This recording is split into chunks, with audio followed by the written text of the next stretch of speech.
In September of 1964, the pop group known as the Beatles were getting ready to perform at the Gator Bowl in Jacksonville, Florida. There was just one problem. The audience, they had been told, was to be racially segregated. White and black members would not be allowed to sit together. The group were in their early 20s at the time and on their first tour of America. This was their first chance to show their music to the world. Still, they insisted that they would not play to segregated audiences. After a tense back and forth with local authorities, city officials relented. As they walked on stage, the group's leader, John Lennon, said, "We never play to segregated audiences, and we aren't going to start now. I'd sooner lose our appearance money."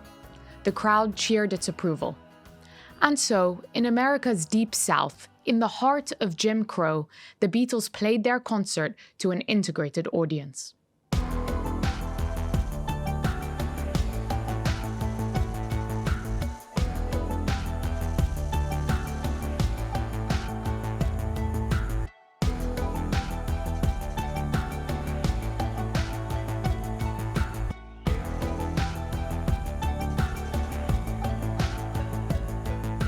In September of 2025, roughly 4,000 people in the entertainment industry signed a letter pledging to boycott Israeli film institutions, including festivals, cinemas, broadcasters, and production companies, in protest of Israel's war in Gaza.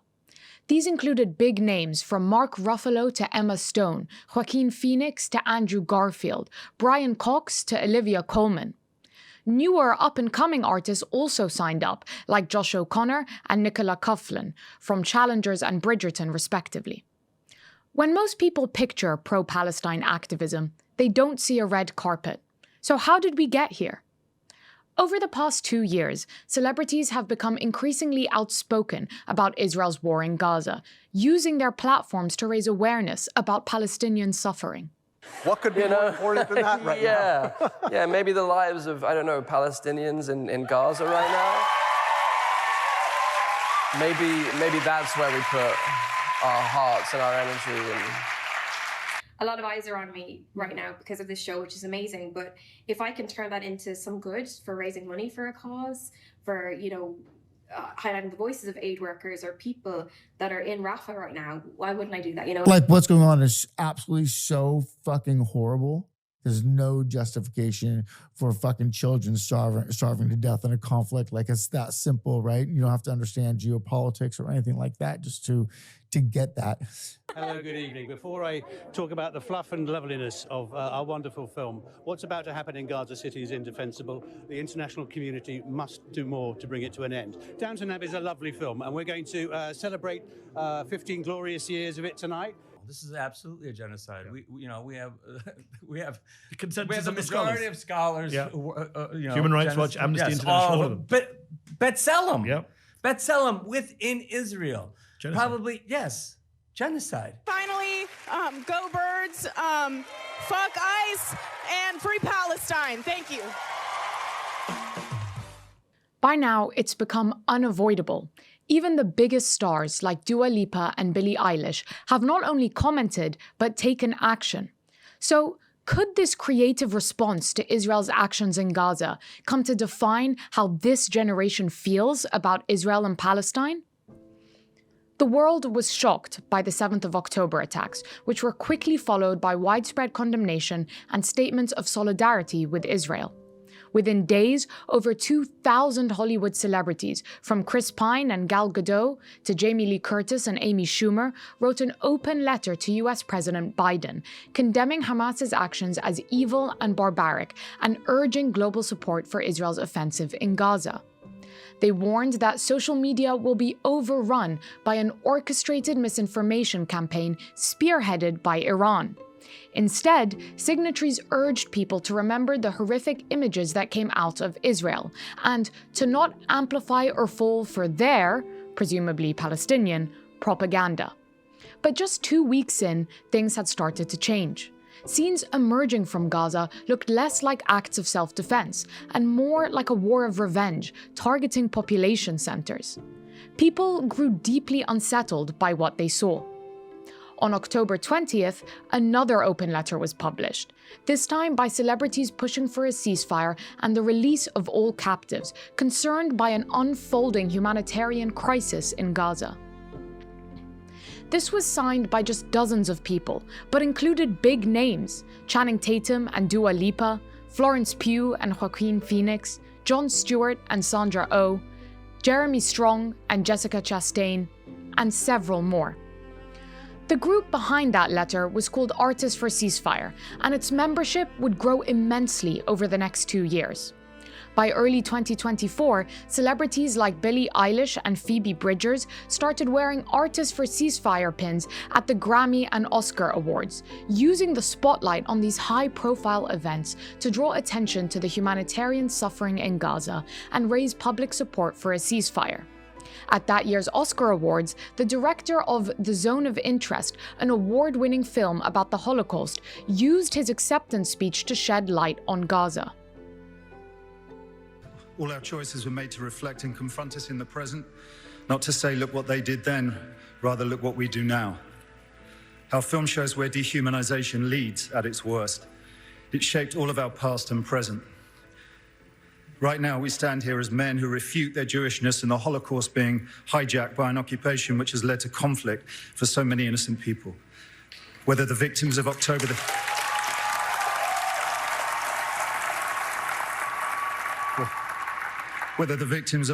7th in Israel or the ongoing attack on Gaza, all are victims of this dehumanization. How do we resist?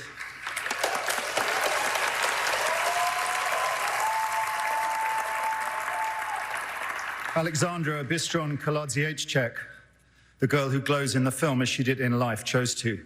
I dedicate this to her memory and her resistance. Thank you.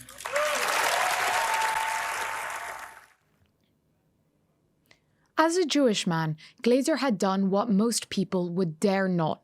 He used the theme of dehumanization to draw a line from the Holocaust to Israel's current war in Gaza. In doing so, he opposed what he called his Jewishness and the history of the Holocaust being hijacked to support Israel's policies in Gaza and the occupied West Bank. Though his sentiments were not new, their expression in such a high-profile speech helped influence the way that some of American media went on to discuss the war.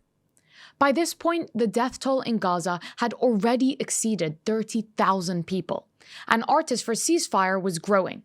The list now included figures like Drake, Frank Ocean, Jennifer Lopez, and Ben Affleck.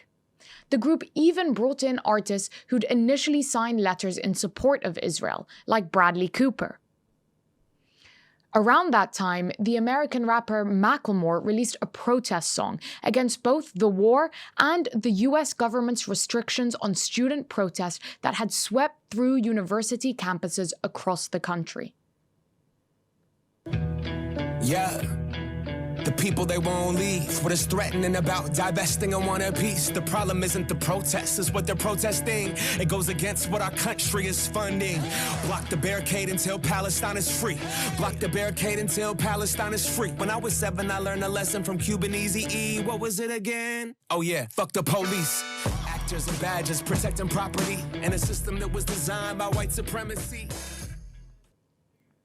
But the sense of helplessness continued. 2 months later, in May 2024, the world watched as Israel's military invaded Rafah and razed the city to the ground, facing almost no repercussions for its actions. Public campaigns stepped up in response, with Artists for Ceasefire demanding not just an end to the war, but to the weapons sales to Israel by September of that year. The US supplies 69% of Israel's weapons imports. In the first year of the war alone, the US had spent $17.9 billion on military aid to the country. But where Biden was unresponsive to these public campaigns, his successor would be actively hostile. Once President Trump took office in January 2025, things took a turn for the worse, as his administration began clamping down on criticism of Israel. Yet this did not stop Palestinians from sharing their stories. In fact, the topic of Palestine once again took center stage at this year's Oscars, when No Other Land, a film about Israel's occupation of Palestinian territory, won an award for the Best Documentary Feature. Co-directors Israeli Yuval Abraham and Palestinian Bassel Adra made a joint speech after accepting the award. No Other Land reflect the harsh reality that we have been enduring for decades and still persist, as we call on the world to take serious actions to stop the injustice and to stop the ethnic cleansing of Palestinian people.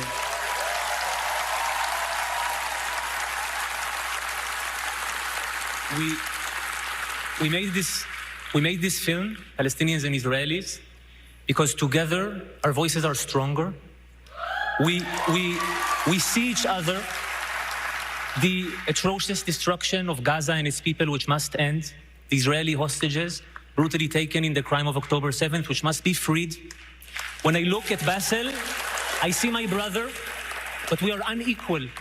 This was the first time that an Oscar was won by a Palestinian, a sign that Palestinian voices were increasingly being heard in mainstream cinema. Just 6 months later, The Voice of Hind Rajab premiered at the Venice Film Festival in September. The movie told the story of Hind, the 6-year-old Palestinian girl who was shot dead by Israeli soldiers, along with her family and Palestinian rescue workers the previous year. With Brad Pitt and Joaquin Phoenix signing on as executive producers, the film premiered to a record-breaking 23-minute standing ovation. As the movie gained publicity, Israeli officials took notice and sent warnings to the producers involved. You know what, the smart Hollywood people, you don't need to come out and defend us. Just shut the hell up. It's something you don't understand. Yeah. Just shut up. Yeah. You are doing nothing, and you're in fact making your own lives worse, because Hollywood is still full of Jews. They're going to come for you too. It's not just us sitting over here. It's you too. And obviously they didn't realize that yet. Productions like The Voice of Hind Rajab and No Other Land began to change the way the world looked at Palestinians. For decades, Palestinians have been seen either as terrorists or the faceless victims of some ongoing humanitarian crisis in a distant, faraway part of the world. But these films cast light on Palestinian lives that have been torn apart not just by the ongoing war, but also by a decades-long military occupation. Palestinians took on names and faces in the Western world, where the word occupation now meant something real.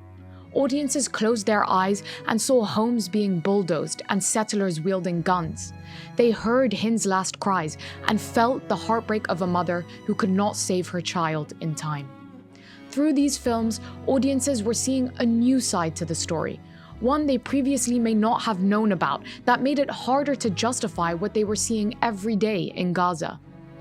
The conflict was no longer a vague and complex crisis somewhere far away. People saw what that violence looked like and who ultimately bore the brunt of it. Now, nearly 2 years after the 7th of October, pro-Palestine activism has become an inescapable feature of cultural events around the world.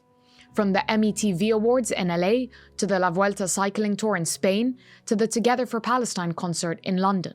On this land, there are reasons to live. This land, the Lady of Lands, the motherland of beginnings, the motherland of all ends. She was known as Palestine. She forevermore will be known as Palestine. My land, my lady, you are a reason to live.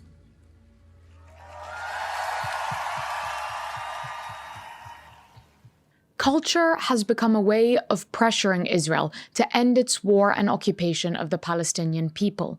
Whether 4,000 celebrities committing to boycott collaboration with Israeli film companies, or several countries threatening to pull out of the Eurovision competition if Israel took part. While it's doubtful this has moved the needle much inside Israel, some filmmakers within the country are lending support. The 2025 winner of Israel's National Film Awards and submission to the Oscars was The Sea, a film about a 12-year-old Palestinian boy who sneaks into Israel to try and see the ocean after being rejected from an Israeli military checkpoint. Because of these checkpoints and other movement restrictions placed in by the Israeli military, many Palestinians who have grown up in the occupied West Bank have still never seen the sea. Israel's government responded by heavily criticizing the film as spitting in the face of our heroic soldiers and threatened to pull funding to the National Film Awards.